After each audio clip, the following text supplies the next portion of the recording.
It's Tuesday, August 22nd. I'm Josie Duffy Rice. And I'm Priyanka Arabindi, and this is What a Day, where just like Ariana Grande and Demi Lovato, we too are dropping Scooter Braun as our manager. Yes, and like Taylor Swift, we are recording all of our old albums again. All of the old podcasts. We're going into the archives, re-recording all of it. We're doing it all again. Josie's version, my version. Yes. They're all coming.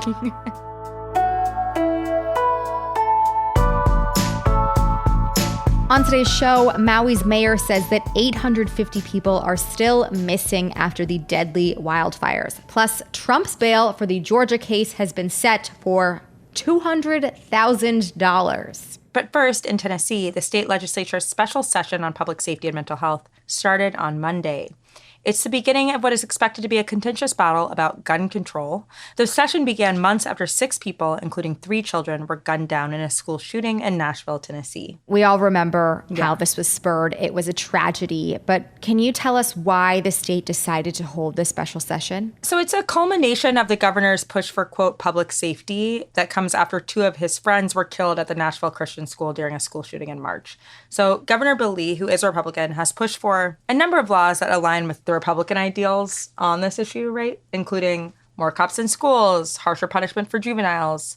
2 things that we already know do not actually deter school shootings. Right. But this is what he's pushed for generally, right? Right. Pretty much anything but getting rid of guns. Exactly. But then the governor did something pretty surprising because, reminder, he is a Republican. He called for more gun control. Now, granted, it's very little gun control. He wants to basically institute an order of protection law that could, quote, result in temporary restriction of access to firearms in certain circumstances. This is basically a limited version of a red flag law. Yeah. And so he called this session to try to get that law passed. Right. I mean, it's an idea that makes a lot of sense to those of us who believe in gun control and think that gun violence can be prevented by sensible lawmaking and gun control. But very unusual for someone of his party to be pushing this, even in like a limited capacity like he is. So how is it looking? Yeah, well, unsurprisingly, it's not looking great. Of course, the tough on crime policies are looking good, right? Those will probably pass. The New York Times notes that Republicans have, quote, prioritized legislation that focuses on shoring up mental health resources and policy, toughening criminal penalties for threats of mass violence, targeting, quote, juvenile crime, and incentivizing the safe storage of firearms. Some of these are good, some of them are not so good, but basically they're trying to do everything but gun control because the gun control policies simply do not have the Republican support they need to pass. So as of Monday evening, the Senate had adjourned without passing any meaningful legislation. But the state House did one thing that is actually pretty bad for Democrats and progressives. I'm curious, but before we get into that, I just want to note it really shouldn't take every single one of these lawmakers losing a loved one to gun violence for this to happen. But it might. Back to what you were saying, the State House did something that's pretty bad. I'm afraid to ask, but tell us what happened here. Yeah, so remember the Justins in Tennessee? The 2... I do, actually. Yeah, they were the 2 young black legislators. They were expelled for loudly supporting gun control in the House. Right. They were expelled for, trying to do their jobs. Right. I do recall it was a national scandal. It was. It was a really big deal, especially here in the South. And you may remember that they also got their jobs back. Right. But as of last night, the Tennessee House adopted new rules that allowed the legislature to bar members that they deem as being, quote, unruly from participating in discussion. The vote on this was 73-23, straight across party lines. And basically the new rule is that on the first offense of being unruly, you're banned for 3 days. On the second offense, you're banned for 6 days. And on the third, you're banned for the rest of the session. So as you can imagine, this vote came down to Republicans versus Democrats. Republicans want to be able to bar the unruly from the House. And we know who that's going to hurt, right? Right. Major air quotes on that, unruly. Major air quotes, yeah. Because we know who's going to get punished for this, right? Totally. This is basically a way to institutionalize what they did to the Justins. It's really, really bad news. And because it's like a procedural rule, it's going to get less attention. But it matters. It really does matter. It matters. And it's a thing also that almost certainly will not stop here. Yeah. Is a thing we'll see in other places where even if the line isn't 73-23 as extreme, if they have the numbers to do it. Right. And they're just seeing other states do it because they can, who's to say absolutely this won't happen again? Right. And the rule will just basically be that whoever is in the majority party gets to be as unruly as they want, and whoever is not, does not. Right. That's going to be the rule. But we will keep following the story because Tennessee's special session will continue through the rest of the week. Thank you for that, Josie. Next up, let's revisit the recovery efforts in Maui following the wildfires that devastated the island earlier this month. As we said before, this was the deadliest wildfire in modern U.S. history. According to Maui's mayor, Richard Bisson, 850 people are still believed to be missing, and at least 114 people have died. That number is still expected to rise, and only 27 of those victims have been identified so far. Obviously, incredibly staggering figures. But according to Bisson, officials are both saddened and relieved because when the recovery process initially started, there were over 2,000 missing people. God. Once cell service was back up and running, people were able to make contact with loved ones who were believed to be missing. And since then, over 1,285 of these people have been located and found to be safe, which is huge, monumental, but still just a large number of people who are missing. Unbelievable what people are dealing with and how many people we've lost. I know that President Biden headed to Maui yesterday, so tell us a little bit more about that and his visit, etc. Yeah, President Biden arrived yesterday afternoon for a quick trip. It was only expected to last around 6 hours. Here's a little bit of what he said. Imagine being a parent wondering where their child is, where it is. Press reports of grandfathers crying for lost neighbors while trying to be strong for the ones who survived. Of a woman distributing clothing to survivors who says she didn't lose her home, but she lost her hometown. But I also want all of you to know the country grieves with you, stands with you, and will do everything possible to help you recover, rebuild, and respect culture and traditions when the rebuilding takes place. Biden's trip started with an aerial tour of the island on Marine One to survey the damage of the wildfires. He was joined by Hawaii Governor Josh Green, as well as Senators Brian Schatz and Mazie Hirono and Congresswoman Jill Takuda.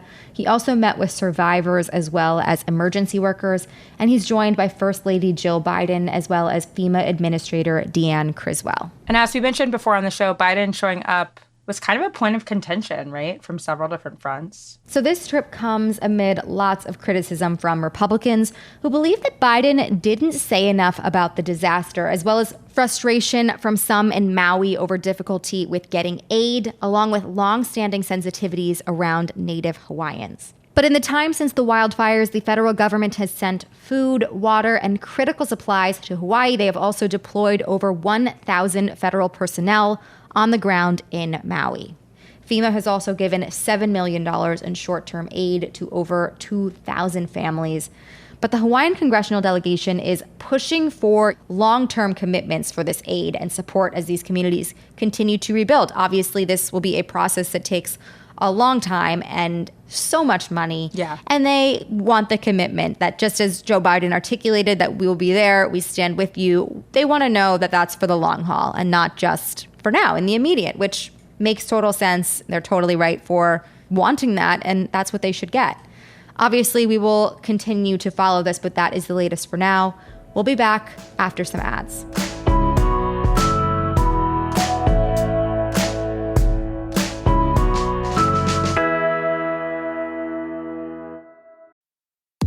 Hey, this is Jeff Lewis from Radio Andy, live and uncensored. Catch me talking with my friends about my latest obsessions, relationship issues, and bodily ailments. With that kind of drama that seems to follow me, you never know what's going to happen. You can listen to Jeff Lewis live at home or anywhere you are. Download the SiriusXM app for over 425 channels of ad-free music, sports, entertainment, and more. Subscribe now and get 3 months free. Offer details apply. Hey guys, this is Keenan Thompson. I have a problem with you. Yes, you. None of y'all told me that AutoTrader has millions of new and used cars that I can shop from home. I thought we were friends. I put smiles on your face, but I'm not smiling. No one told me that with AutoTrader, a dealer can deliver cars to my home or that I could shop by price on AutoTrader. No one. Consider this friendship that you just learned we had officially over. Finally, it's easy. AutoTrader. Moms are amazing at tracking down hard-to-find items. Library books, socks, you name it. But sometimes help is welcomed. Care.com makes it easy to find babysitters near you. Sitters with the experience and skills your family needs, like after-school pickup and homework help. You just post a job for qualified sitters to apply. And since all Care.com caregivers are background checked, you can feel confident about interviewing and hiring. To get the child care help you need, sign up now at Care.com. Let's get to some headlines. Headlines. First, an update on Tropical Storm Hilary that swept through Southern California on Sunday night. Thankfully, there were no reported deaths or serious injuries in connection to the storm, but the region saw record rainfall, flooding, fallen trees, and power outages for thousands. The hardest hit areas were the mountains, deserts, and foothills of Southern California. As Hilary moved into Nevada, there were reports of flooding and power outages in parts of the state, and a boil water order was issued for hundreds of households in the Mount Charleston area. As of our record time on Monday evening, Hilary was downgraded to a post-tropical cyclone and headed north, triggering more flood watches and warnings in several states. Forecasters said the risk of flooding was highest across southeastern Oregon and into western and central Idaho, with possible thunderstorms and torrential rains happening today. Donald Trump's bail has been set at $200,000 in the racketeering case against him in Georgia. That is where the former president and 18 others are charged with election interference. Trump's legal team says that they came to a bond agreement after meeting with the Fulton County District Attorney's Office yesterday. The defendants in the case will be required to pay cash upon being booked in Atlanta, but the release conditions outlined go beyond cash bail too. Fulton County Superior Court Judge Scott McAfee, who signed the order, wrote that Trump is barred from using social media to, quote, intimidate his co-defendants, witnesses, or co-conspirators. I'd love to see how this will be enforced. I feel like they gotta be real specific about what they mean. I don't know if one of these has ever stopped him before. Yeah, gotta draw real clear lines with this man. This is just like dealing with a second grader. Yeah. Same shit. Quite Same literally. shit. Yes, exactly. The defendants in this case have been given until noon on Friday to appear at the Fulton County Jail for processing. Let's hope they are mentally processing this thing too. Okay, I'm not really wasting my hopes on these people. That's all I'm gonna say. My precious hopes and dreams. Yeah. Not wasting any on them. Members of the Republican House Freedom Caucus announced on Monday how they'll plan to hold the country hostage this time around. They said they will oppose a stopgap funding bill unless their terms are met, making it even more difficult for leadership to avoid a looming shutdown when the government's budget year ends September 30th. They posted a statement on social media yesterday outlining their demands, which include passing a sweeping GOP border bill that has already stalled in the Senate and ending, quote, woke Defense Department policies. That's not a thing. The Defense Department is not woke. Are they doing it to make us laugh? Because, like, it is working. It is working. It is working. Yeah. Speaker Kevin McCarthy told members on a call last week that to keep government agencies up and running, they'll need to pass that short-term funding bill. But even if the Freedom Caucus holds out, and McCarthy and the Democrats temporarily keep the government open, there's still no guarantee that they'll reach an agreement on funding for all of 2024. Still, Senate Democrats said they're not letting the Freedom Caucus get away with amending a short-term spending bill. In a statement to the Washington Post, Senate Majority Leader Chuck Schumer said, quote, if the House decides to go in a partisan direction, it will lead to a Republican-caused shutdown. It really is getting old. It's getting old. 2 candidates are headed to a runoff in Ecuador after Sunday's presidential election. They include leftist Luisa Gonzalez and banana tycoon heir Daniel Noboa.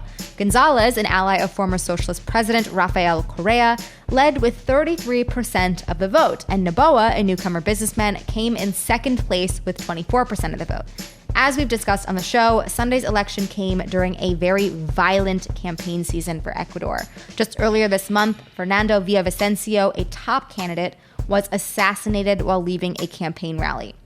Also in election news, this time from Guatemala, the anti-corruption progressive Bernardo Arévalo won to become the country's next president. He won in a landslide with 58% of the vote. His opponent, former First Lady Sandra Torres, received 37% of the vote. This was her third time running for president. Center-left Arévalo is viewed to be the most progressive candidate to come this far in the country since 1985, when democracy was restored in Guatemala. The owner of a clothing store near Lake Arrowhead, California, was shot and killed last weekend, all because she had a pride flag on display outside of her shop. According to local authorities, a man approached Laura Ann Carlton, the owner, and made several disparaging remarks about the flag and used homophobic slurs before shooting her. She was pronounced dead at the scene, and the suspect was shot and killed by deputies shortly after. According to people who knew Carlton, this wasn't the first time someone took an issue with her flag. People have gone as far as to rip it down multiple times in the past, but Carlton always replaced it to show her support for the LGBTQ+ community. Carlton was 66 years old. She's survived by 9 children, and one of her daughters, Ari Carlton, described her mom as fearless and as someone who valued, quote, love, acceptance, and equality. Yeah, this is such a tragedy. Devastating. For someone to disagree with you and decide to shoot you because of it. That feels like a uniquely American thing in the absolute worst way. Yep. In another win for trans rights, this time down south, a federal judge has temporarily blocked part of Georgia's ban on gender-affirming care for minors. That law went into effect last month, and it banned medical professionals from providing youth with hormone replacement therapy and gender-affirming surgeries. Several Georgia families with trans kids who depend on this kind of life-saving care sued the state over the law. And U.S. District Judge Sarah Garrity ruled that its provision banning hormone replacement therapy likely violates the Constitution and would cause, quote-unquote, irreparable harm to the minor plaintiffs in the case. The attorneys representing the Georgia families said in a statement that the ruling, quote, restores parents' rights to make medical decisions that are in their child's best interest, including hormone therapy for their transgender children when needed for them to thrive and be healthy. Meanwhile, the ban on gender-affirming surgeries was left standing because the plaintiffs didn't challenge it in their initial legal complaint. Okay, looks like we got to go back for more, but I like this trend. We started talking about it yesterday on the show with our interview, and I am here for more of this happening where these laws have been put into place. Yes, please. District Judge Sarah Garrity used to be a staff attorney at the Southern Center for Human Rights here in Atlanta. She was an incredible advocate, so it's good to see her on the bench. That is really awesome. Love it. And those are the headlines. One more thing before we go. If you want to chat about the Republican debate in a place that isn't Elon Musk's Twitter, you can join Friends of the Pod to chat with your favorite crooked hosts, including WAD's very own me. Ooh, yeah. Join us on the subscriber-only Discord so we can suffer through the debates together. Friends of the Pod will also get access to bonus content, ad-free episodes of Pod Save America, and more. Don't miss out on all the fun happening tomorrow at 6 p.m. Pacific. Subscribe to Friends of the Pod now at crooked.com/friends. That is all for today. If you like the show, make sure you subscribe, leave a review, log off Donald Trump, and tell your friends to listen. And if you are into reading and not just the increasing list of legal wins for trans rights like me, What a Day is also a nightly newsletter. Check it out and subscribe at crooked.com/subscribe. I'm Priyanka Arabindi. I'm Josie Duffy Rice. And don't mess with the Swifties, Scooter Braun. I'm not a Swiftie. You're not a Swiftie. I feel like I'm enough of a Swiftie for both of us. Okay. But karma coming for Scooter Braun, like, I love to see it. It's fine. Dropped by all your clients. Another person I'm not wasting hopes and dreams on. Sorry.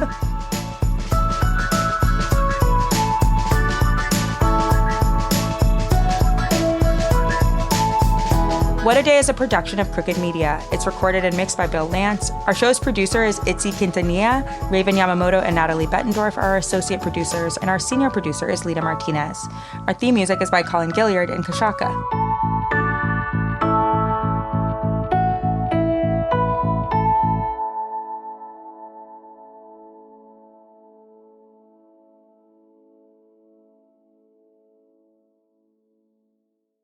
Finding the music you love shouldn't be hard. That's why Pandora makes it easy to explore all your favorites and discover new artists and genres you'll love. Enjoy a personalized listening experience simply by selecting any song or album, and we'll make a station crafted just for you.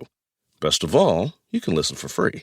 Download Pandora on the Apple App Store or Google Play and start hearing the soundtrack to your life. At Discount Tire, we know your time is valuable. Get 30% shorter average wait time when you buy and book online. Did you know Discount Tire now sells wiper blades? Check out our current deals at discounttire.com or stop in and talk to an associate today. Discount Tire. Let's get you taken care of.